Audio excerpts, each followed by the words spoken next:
Hello दोस्तों, कैसे हो आप लोग। आज हम लोग क्लास 8 की जो नागरिक की बुक है उसको पढ़ेंगे, एनसीईआरटी वाली। तो 7 का तो मैंने 6 और 7 दोनों पढ़ा दिया है। अब ये क्लास 8 की है।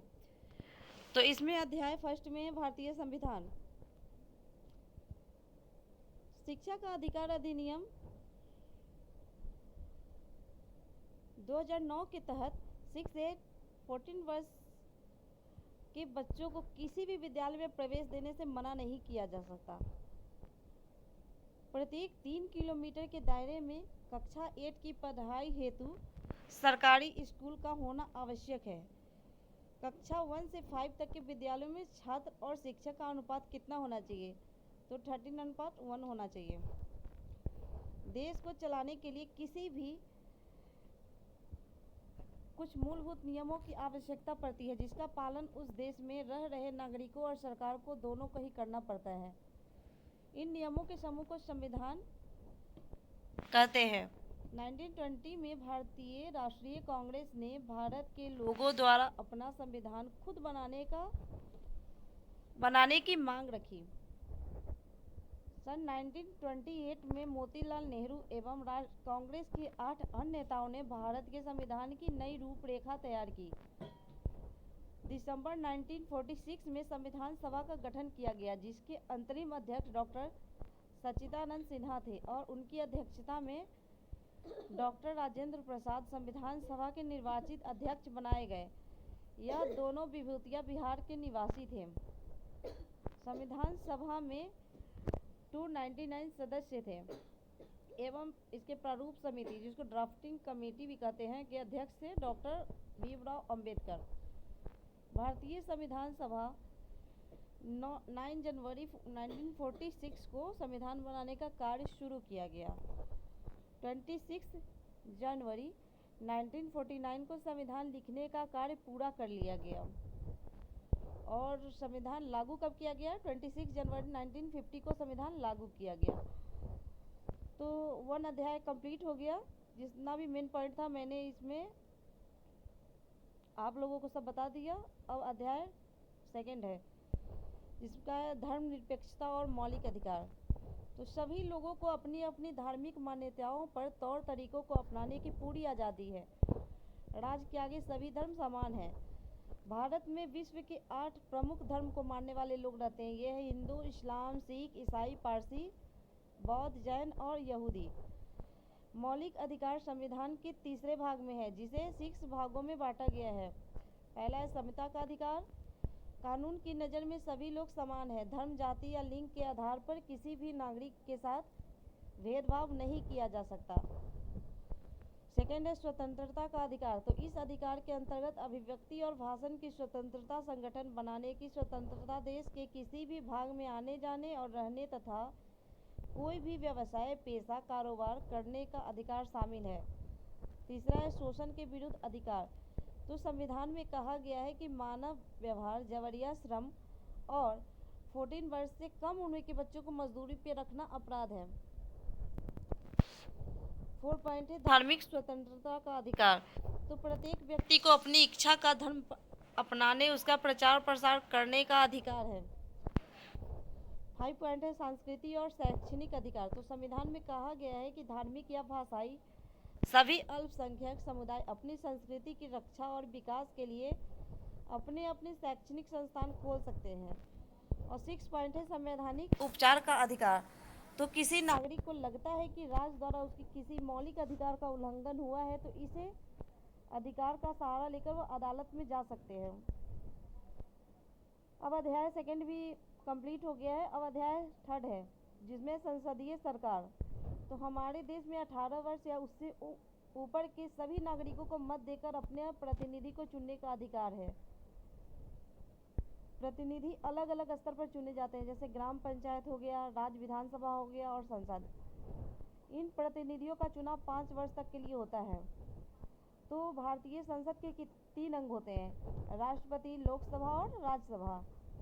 राष्ट्रपति संसद का तीसरा अंग होते हैं। भारत के संविधान में राष्ट्रपति औपचारिक रूप से अपनी शक्तियों का प्रयोग प्रधानमंत्री के नेतृत्व में बनी मंत्रिपरिषद के माध्यम से ही करते हैं।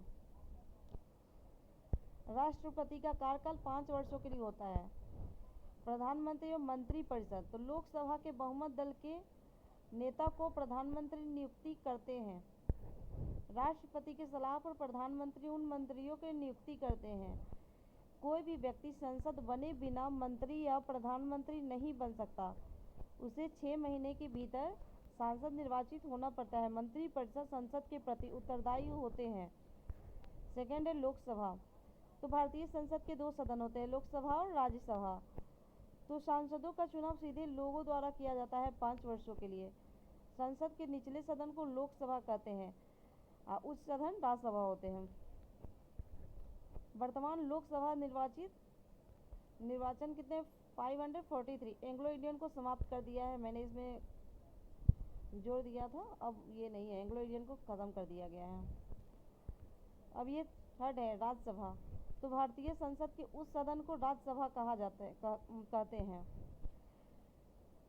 238 निर्वाचित तथा 12 मनोनीत सदस्य होते हैं। तो राज्यसभा में 238 निर्वाचित होते हैं और 12 मनोनीत सदस्य होते हैं।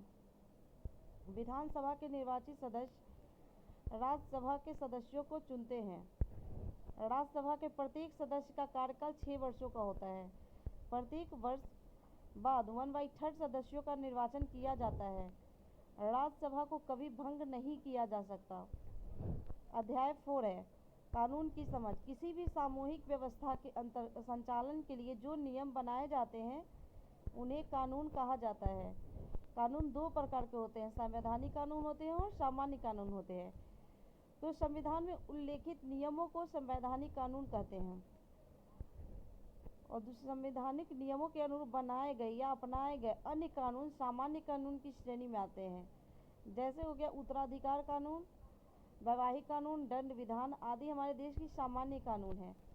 सामान्य कानून भी 2 प्रकार के होते हैं, इसको भी 2 भागों में बांटा गया है। तो पहला होता है सार्वजनिक कानून और दूसरा होता है व्यक्तिगत कानून।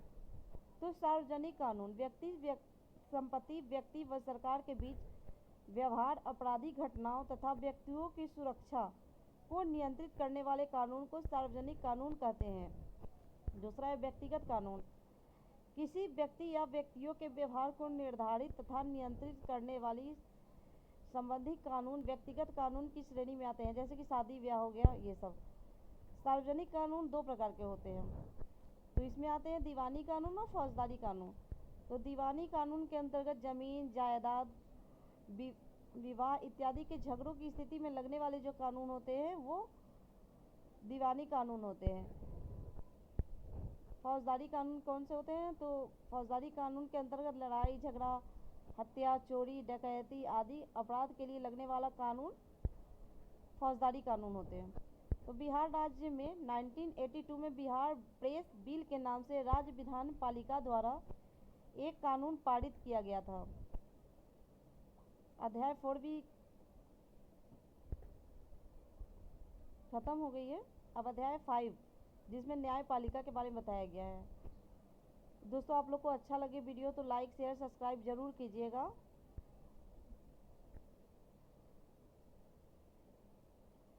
अब इसमें दिया गया भारतीय न्यायपालिका के 3 स्तर।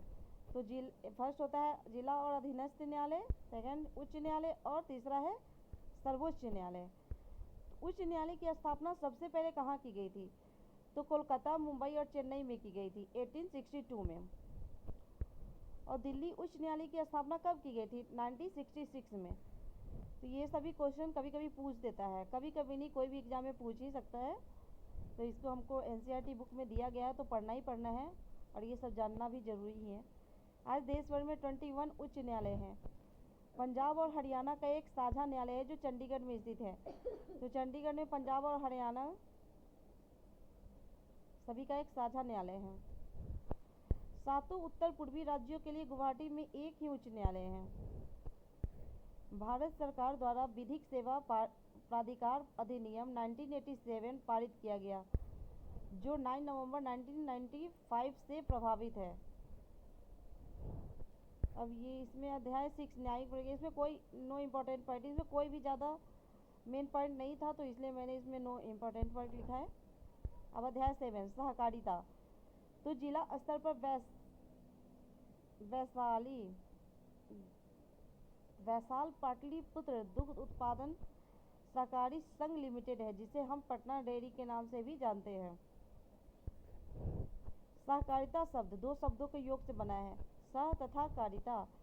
सह का अर्थ क्या होता है? मिलकर, तथा कार का अर्थ होता है कार्य। इसमें भी इतना ही मेन पॉइंट था और कुछ नहीं था, तो इसलिए मैंने ज़्यादा नहीं पढ़ा इसमें। अब अध्याय 8 है खाद्य सुरक्षा। तो परिवार जिनके सदस्यों को बहुत लंबे समय तक पर्याप्त व पौष्टिक भोजन नहीं मिल पाता है, वह जो अपने कुपोषण की वजह से लंबे उत्पन्न कमजोरी अपने आने वाली संतानों को भी देते हैं, उन्हें चिरकालिक भूख से ग्रस्त कहा जाता है। शरीर के लिए आवश्यक एवं पर्याप्त आहार का लंबे समय तक न मिल पाना ही कुपोषण कहलाता है। शरीर के लिए आवश्यक एवं पर्याप्त आहार का लंबे समय तक न मिल पाना ही कुपोषण कहलाता है। तो ये दो बार पॉइंट हो गया है। कुपोषण को कैसे पहचानें? तो शरीर की वृद्धि का रुकना, खून की कमी होना, मांसपेशियां ढीली होना या सिकुड़ जाना, शरीर का वजन कम होना, हाथ पैर पतले और पेट बड़ा होना या शरीर का सृजन कमजोरी महसूस करना, ये सब क्या है? कुपोषण के लक्षण हैं। ग्रामीण क्षेत्र में करीब 40% महिला एवं 30% पुरुषों में प्रत्यक्ष या अप्रत्यक्ष रूप से कुपोषण का लक्षण पाया जाता है। फसल के लिए पहले से घोषित कीमत को न्यूनतम समर्थक MSP मूल्य कहा जाता है। खरीदे हुए अनाज को खाद्य भंडारों में रखना बफर स्टॉक कहलाता है। तो मैंने सारे चैप्टर को यहाँ पे पढ़ाया आप लोगों को। आप लोगों को ये वीडियो अच्छा लगेगा तो प्लीज़ लाइक, सब्सक्राइब एंड अगर जो भी गलती हो तो उसे कमेंट में प्लीज़ बता दिया करें। अब मैं क्लास 9 की सिविक्स की बुक पढ़ाऊँगी। तो थैंक यू दोस्तों। तो दोस्तों लाइक सब्सक्राइब ज़रूर कीजिएगा। तो तब तक के लिए बाय।